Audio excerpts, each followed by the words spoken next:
কিন্তু আমি নতুন প্রজন্মকে জাগ্রত করে আমার হাঁটুয়াকে ভাগাইলাম। কিন্তু এরা কারা? এদেরকে চাই নাই আমি। এরা সোরটা, এদের চেহারা দেখলেই সোর ডাকাইতের মতো মনে হয় ভাই। এটি সব গানজুটি বানজুটি দানিয়ারা, ভণ্ড বদমাইশ শয়তান। এরা সব গরিব, ক্ষেত থেকে উঠে আইছে। এরা চুরিদারি করে, চাঁদাবাজি করে, এরা ঘুষ খায়, এরা ক্ষমতা দখল করে, ক্ষমতার অপব্যবহার করে। ওরা হোটেল ইন্টারকন্টিনেন্টালে কোটি কোটি টাকা খরচ করে ইফতারি পার্টি দেয়। হোটেল ইন্টারকন্টিনেন্টালের 5 স্টার হোটেলের, সোনার গাঁও হোটেলের অনেক রুম তারা জবরদখল করে আছে।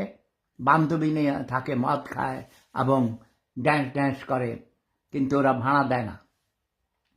ওরা হেলিকপ্টারে চলে, ওরা একদম কোটি কোটি টাকা দামের গাড়িতে চলে। গাড়ি এগুলো সব নিয়ে আসছে মানুষকে ভয় দেখাইয়া, বলছে মেরে ফেলবো, এই করবো সেই করবো, ব্যবসা প্রতিষ্ঠানে আগুন লাগিয়ে দিবে, এই সেই করে মানুষকে ভয় ভীতি দেখিয়ে ওরা আতঙ্কের মধ্যে রেখেছে। ওরা চাঁদাবাজি করে, ঘরে গিয়ে ডাকাতি করে, ওরা ঘর বাড়িতে আগুন লাগিয়ে দিয়েছে বিভিন্ন জায়গায়। ওরা সন্ত্রাসী, এরা দুষ্কৃতিকারী। আমি নতুন প্রজন্মকে ভালোবাসি, নতুন প্রজন্মকে আমি ক্ষমতায় আনতে চাই, কিন্তু এদেরকে নই। এরা না, এরা রাজাকার, এরা জঘন্য ধর্মান্ধ, ধর্মকে ব্যবহার করছে। ওদেরকে পিছন থেকে কল নাচছে কিছু কিছু আন্তর্জাতিক খ্যাতিসম্পন্ন ব্যক্তি।